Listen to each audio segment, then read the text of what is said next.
네, 안녕하세요. 오늘 주식 종목은 엘컴텍 한번 보도록 하겠습니다. 들어오신 분들 구독 버튼 한 번씩 눌러주시고, 우선 엘컴텍 오늘 그림 좋습니다. 우선은 약간 눌리면 주고 갈 수 있는데 이런 것들이 이제 준비가 되어가고 있는 그림이라고 저는 좀 생각을 하고 있고, 무엇보다 엘컴텍 같은 애들은 뭐 물론 100%는 아니에요. 항상 그렇다라는 건 아니지만 보통 하락장이 좀 강한 경향이 있습니다. 그래서 왜 하락장이 좀 더 강하게 움직이는 경향이 있는지 그런 것들 좀 설명을 드리면서 그 다음 엘컴텍들 대처 방식들도 저라면 이렇게 하겠다 같이 말씀드리고 뭐 이것저것 다 분석을 좀 한번 해보도록 할게요.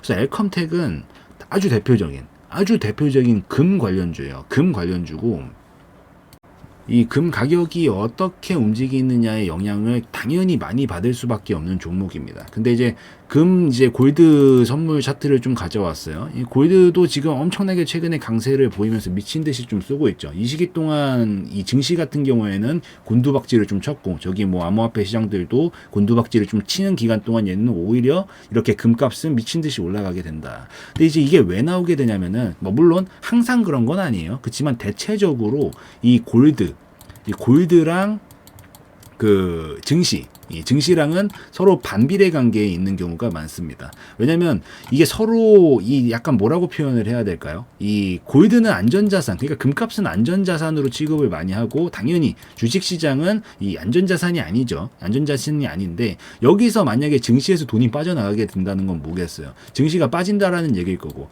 그럼 이 소리는 사람들이 지금 뭘 원한다라는 거예요? 뭔가 안전한 걸 원한다라는 거거든요. 그래서 보통 금값으로 가는 경우들이 많아요. 반대로 사람들이 시장이 막 호황기가 이루어질 것 같아.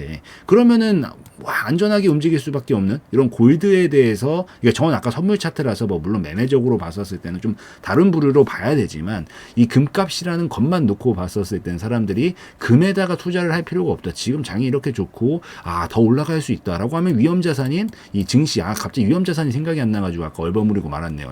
위험자산인 주식시장 쪽으로 다시 돈이 옮겨가는 거죠. 그래서 서로 반비례 관계가 있고 이 증시가 올라갈 땐 보통 금값이 하락하려는 경향이 좀 강하고요. 그리고 금값이 하락할 때는 증시가 올라가려는 경향이 좀 강합니다. 그리고 그 골드가 같이 움직이는 게 가장 대표적으로 엔화가 있죠. 일본의 엔화. 일본의 엔화도 안전자산으로 취급합니다. 그래서 골드랑 엔화는 보통 같이 움직이려는 성향이 있고 그 다음에 여기서 증시랑은 좀 서로 간의 반비례 관계가 있다. 최근에 증시 상황이 안 좋을 때 금값 같은 경우에는 계속 미친 듯이 치솟았기 때문에 똑같이 같이 반등이 나와주면서 엘컴텍도 움직이고 있는 것이다라고 보시면 돼요. 뭐 물론 엘컴텍은 금 자체가 아니라 기업이기 때문에 여기서 금값에 따라가려는 경향도 있지만 그 이상의 다른 모멘텀이 있다라고 하면 이제 이걸 무시하고 좀 갈 수도 있는데 그림상 봤었을 때 여태까지 끌어올린 건 이제 금값 관련해가지고 좀 끌어올린 것 같고 그 다음에 여기서부터 뭔가 좀 계속 준비 기간을 만들어 가면서 그 다음 흐름들을 좀 준비하고 있다라는 판단이 좀 들어가지고 이런 것들은 계속 눈여겨 좀 볼만하다라고 보고 있습니다.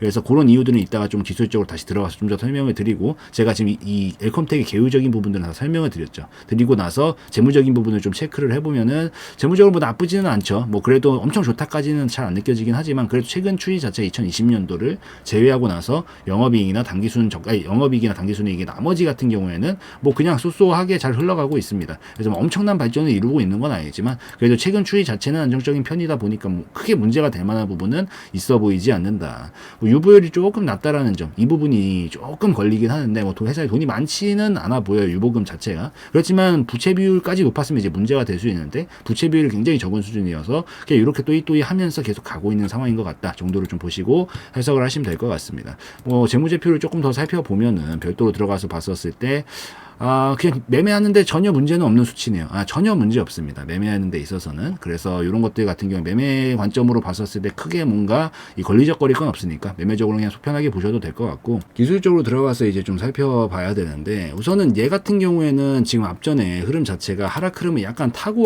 오고 있었던 경향이 좀 있죠. 지금 이 상단 부분에 거의 부딪히는 자리고 여기서 우선 돌파는 못 시켰어요. 뭐 큰 거래량이 좀 나오기도 했죠. 이 소리가 뭐냐면 앞전에 있었던 요 구간이랑 요 구간에 있었던 물량들이 계속해서 아직 소화가 좀 덜 되었다라고 보이거든요. 거래량 이렇게 너무 많이 나오면 별로 안 좋다고 항상 말씀을 드리죠. 그러니까 장기적으로는 좋아요. 가고 싶으니까 이 정도 거래량 몰리는 걸 거 아니에요. 6,800만 주면 진짜 많이 몰린 거죠. 그래서 뭔가 가고 싶다라는 의지는 계속 강하게 표출을 좀 하고 있는데 생각보다 얘네들의 저항이 거세서 지금 돌파를 못 나온 상황이고 앞전에 이렇게 두 개가 둔덕이 같이 걸려 있잖아요. 이 하락 추세의 상단 부분이랑 앞전에 있었던 이 매물 구간이랑 같이 겹쳐서 있기 때문에 평소보다 더 수월하게 뚫기가 어려운 거예요. 그래서 여기 구간에서는 힘이 많이 넣을 수밖에 없었는데 오늘 조금 과도하게 나온 경향이 있어서 저도 뭐 바로 가면 좋겠지만은 약간 조금 더 행보 기간을 거쳤다가 다시 재돌파 가능성이 좀 있지 않을까라고 생각을 합니다. 그래서 우선은 뭐 너무 급하게 보기보다는 뭐 보유하신 분들이 관점이다라고 하면 그냥 넘어가면 좋겠지만 M파동으로 가기엔 오늘 힘이 조금 과도하게 쓴 느낌이 있어서 이걸 그냥 넘기려면 이걸 이제 뛰어넘으면서 가줘야 되거든요. 그럼 이후에 추후 추진력이 잘 안 나와요. 이게 힘을 너무 많이 써버렸기 때문에 여기서. 그래서 제가 봤었을 때 그냥 간다라는 시나리오로 보면은 이걸 뛰어넘으면서 가는 시나리오로 봐야 되는데 뭐 그렇게 해서라도 돌파가 나오면 당연히 좋죠. 좋지만 안 나오더라도 어차피 오늘 거래량이 좀 너무 많이 나와서 약간 쉬었다 가더라도 이상한 파동 절대 아니니까 너무 조급하게 생각할 거 하나도 없고 당분간은 이렇게 올라오고 나서 계단식으로 가고 있는 형상으로 조금 더 다시 힘 모았다가 여기는 뚫리면 안 돼요. 여기는 뚫리면 탄력이 좀 죽어가지고 밑으로 다시 이 하락 흐름의 밑에 하단 부분 또 찍고 끌어올려야 됩니다. 시간이 엄청 길게 끌릴 수밖에 없으니까 이 밑으로는 될 수 있으면 절대 보면 안 되고 여기 위에서 지지고 볶고 하면서 힘 좀 모았다가 올라가는 이런 계단식 흐름들은 보통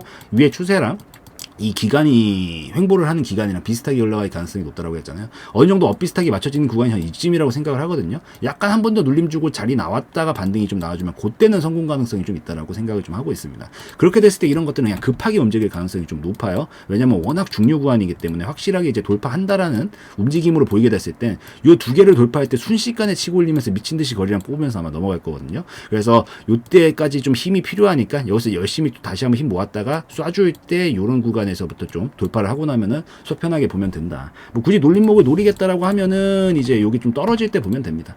떨어졌다가 뭐 이쯤에서 좀 혹시 반등 나와주면은 자리 잡는 거 보고 이런 데서는 좀 시도해볼만 하고요. 손절 라인 짧으니까 짧게 잡고 반등 나올 때 이제 올라가면은 여기까지는 좀 다시 한번 칠 가능성이 높겠죠. 계단식으로 가는 형상이니까. 그래서 여기까지 올라올 때 스윙 관점이신 분들은 뭐 전량 익절해도 상관없고 어차피 한 스윙률 20-30% 나올 거니까 전량 익절 하셔도 상관없고 뭐 조금 더 중장기까지 보겠다라고 한다라고 하면 여기서 이제 절반 정도 털어주고 또 꼬리 말리면 좀 귀찮아지니까 시간이 길어지고 그래서 절반 정도 털어주고 넘어가면 얼마만큼 넘어간다 이제 이만큼 넘어가겠죠. 이 파동만큼은 우선 넘어갈 가능성이 높아요.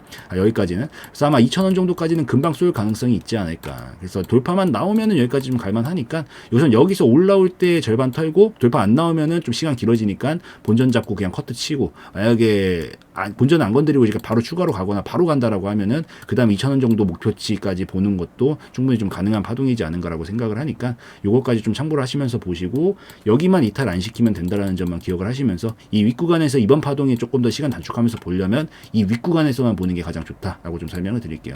그리고 혹시나 이제 밀리면은 이건 여기까지 떨어지는 거겠죠. 당연히 위로 못 터지고 아래로 터지는 거니까 요즘까지 오면 이제 굉장히 머리가 아픈 거죠. 이제 너무 머리 아프다 싶은 거죠.